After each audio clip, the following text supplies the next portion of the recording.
భీకరమైన ఫామ్ లో ఉన్న సన్ రైజర్స్ హైదరాబాద్ కు లక్నో సూపర్ జైంట్స్ అడ్డుకట్ట వేసింది.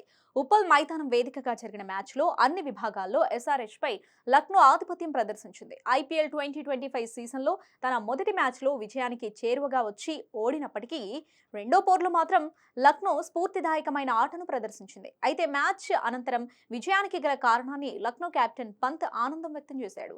క్లిష్ట సమయాల్లో ఎలా ఉండాలో తన మెంటార్ ఎంఎస్ ధోని నుంచి నేర్చుకున్నట్లు లక్నో కెప్టెన్ పంత్ వెల్లడించాడు. ఇప్పుడు ప్రశాంతంగా ఉంది. అయితే ఒక జట్టుగా మేము ఎప్పుడు ఎలా రాణించాలనే దానిపై దృష్టి పెడతాం.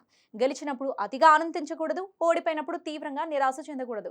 జట్టుగా మేము నియంత్రించలేని విషయాలపై ఆలోచించడం కన్నా మా నియంత్రణలో ఉన్న విషయాలపైనే దృష్టి పెట్టాలి అని నా మెంటార్ ధోని చెప్పారు. అదే నేను చేశాను. ఇక పూరన్ను బ్యాటింగ్ ఆర్డర్లో ముందు పంపించడంలో ప్రత్యేక కారణం ఏమీ లేదు. పూరన్కు మేము స్వేచ్ఛ ఇవ్వాలి అనుకున్నాం.